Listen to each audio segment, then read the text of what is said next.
I would love to pull up at my office, but instead, I work in an open concept office. Oh, God. You want to talk about that? Do you ever work in an open concept office? This is the bane of my existence. Sort of, but I was the CEO, so I had my own fucking office like every other hypocritical executive. I'll say this as well. I also have my own office, and I think there's probably two reasons.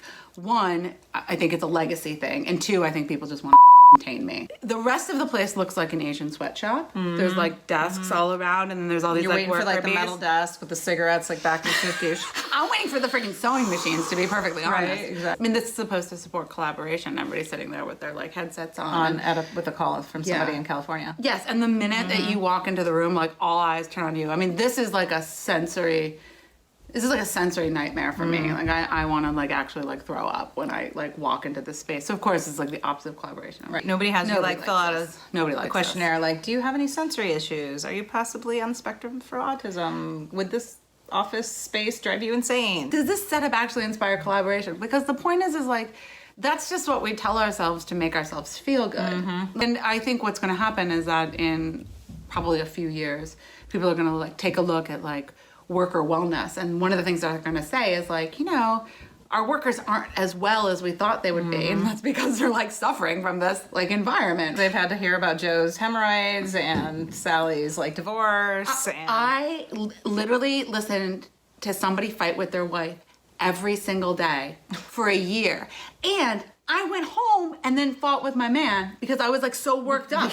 I was like, I can't believe you didn't move the car and it got towed. And he's like, we don't have that problem. I'll be like, no, it happened. It happened. I know life. it happened. It happened in my real life. It happened, I tell you. The angel. Sorry, I'm sorry. You probably can't even I'm see on like camera, a but I sweaty love alpaca. it. Trader Joe's cheese curl. Oh, God. Is it a cheese curl? A lentil curl. Oh, I'm sorry.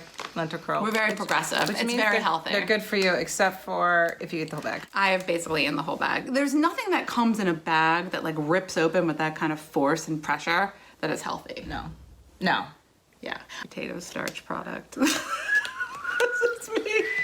I love me some Trader Joe's though. Yeah, so I struggle, even though I don't actually like live in open concept office, like I actually really struggle with this and it's something I fight against. And one of the things that like freaks me out is that I know they're coming for my office. Like I know they're coming, like I fight them. Like they come and they do like these assessments and they talk to you about your space needs and who works for you. And like, you're like, I know what you're up to. I know what you're trying to, me over. You're trying to like, I'm gonna stand my ground. Like I'm gonna protect my earth. Like you just wait. Like there's gonna be a standoff. No one wants to hear me on the phone. I don't even want to hear me on the phone. No. Nobody wants to smell you. Nobody wants to hear you what you're eating. Also, what happens to my whiteboard? Well, maybe that shit becomes public and then people stay away from you in your open space because they think you're crazy. They're gonna put me in a room where I have to have like a collaborative whiteboard and I have to erase it at the end and all that stuff. They create these spaces then, right? Like in these offices, the whole concept is, if you don't work in open office, concept is that there's like common spaces, right? Yeah. But of course, you have to like book the common spaces. So what happens is every worker under the age of 20 has figured out how to game the system and they just have a reoccurring meeting. Oh, yeah. So their office is now De facto the common room. office. That's right. It's their de facto office. It's the same people in those freaking rooms all the time. I had the head of a world-class museum and I could not Get a room. find a place, couldn't get a room. So my first It was like a bad hotel experience. first dude I managed, I was managed.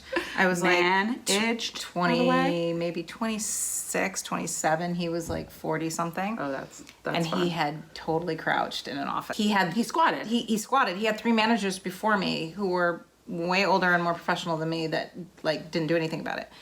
So I sat in a cubicle because I was not qualified because I didn't make enough money while he squatted in an office. The day I decided to confront him and tell him, it's just not working out here. Like I literally had the conversation that nobody ever wanted to have. Yeah, I like that.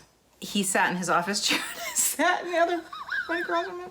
You're like, I'm gonna fire you from the other side of the desk. Guess what happened? He quit like 2 days later.